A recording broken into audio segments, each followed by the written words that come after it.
हमारे शिविर में आए हुए कुछ साधक इस समय गुरु पद पर हो गए हैं, मगर उन्होंने हमें नहीं बताया। शायद उनके अन्य गुरु भी थे। सबसे पहले मैं बता दूं कि एक ऐसा साधक है जो कई बार मेरे शिविर में आया, नाम नहीं लूँगा, उसके ढेर सारे शिष्य हैं। और वैसे तो जब मैंने उन्हें शिविर में उनसे पूछा क्यों आप मार्गदर्शन करते हैं, तो उन्होंने मना किया कि लोग मेरे पीछे पड़ जाते हैं वगैरह वगैरह वगैरह। मगर एक साधक ने मुझे उनका वीडियो दिखाया, तो उस वीडियो में गांव का दृश्य था और कुछ लोग उनके पैर छू रहे हैं, कुर्ता धोती पहने हुए हैं, एक हाथ से धोती का किनारा पकड़े हुए हैं, एक हाथ से आशीर्वाद मुद्रा में अपने भक्तों को आशीर्वाद दे रहे हैं और गांव में चलते जा रहे हैं।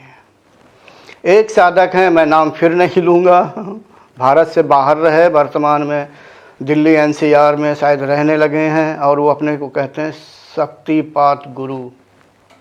जब मैं वीडियो में बोल रहा हूँ तो वो समझ गए होंगे, अरे भाई शक्तिपात गुरु जी, आप कब शक्तिपात गुरु जी हो गए, मुझे तो पता नहीं लगा। ये भी मुझे किसी साधक ने ही बताया। आप इतने छुपे रुस्तम क्यों हैं। और बताना चाहूँगा कि हमारे शिविर में जब रायवाला में शिविर हुआ और अभी पुणे में हुआ, एक लड़की UK से आई हुई थी और उसने रायवाला में बहुत रिक्वेस्ट की कि गुरुजी हमें इस योग बना दीजिए, ये है वो है। तो मैंने कहा पहले आप साधना करिए, शुरुआत कीजिए, तब आप एक अच्छी साधका बन पाएंगे अभ्यास के बाद। तो शुरुआत में कैसे साधना की जाती ये भी बताया, फिर शक्तिपात किया।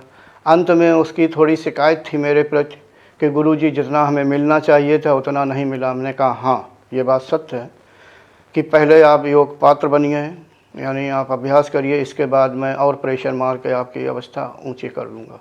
कि गुरुजी जब आपको शिविर इंडिया में होगा मैं अवश्य आया करूँगी, मगर वो फिर नहीं आए। जब मैं कनाडा गया तो कनाडा में मैंने विशेष रूप से उसे संदेश भिजवाया जिगर शाह के द्वारा कि वो लड़की को कह दो कि मैं कनाडा में आया हुआ हूँ और मैं शिविर करने वाला, वो आए मगर नहीं आई। मगर अब की बार वो पुणे में आई हुई थी। फिर भी मैंने शक्तिपात किया। पता लगा कि इस समय वो गुरु पद पर है और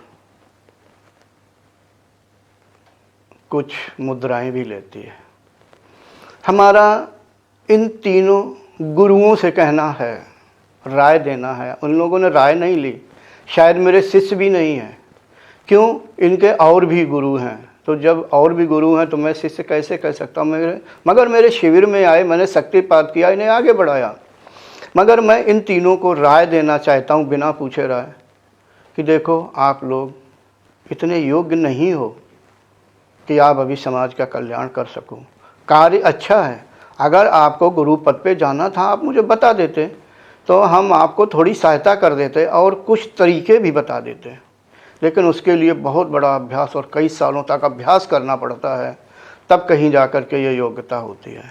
अब सोचिए कि जो साधक आपसे मार्गदर्शन ले रहे होंगे उनकी कितनी योग्यता होगी, या आप उनकी कितनी समस्या हल कर पाएंगे। या जो कहते शक्तिपात गुरु, तो मैं उनसे कहना चाहूँगा कि आपकी कितनी सामर्थ्य है। मुझे याद है कि आपकी कुंडलनी गले तक जाती है, मैंने रायवाला में की थी। मगर कुंडलनी गले तक जाना कोई बहुत बड़ी योग्यता नहीं है, ठीक है। तो सिर्फ राय ही दे रहा हूँ, चलो कोई बात नहीं।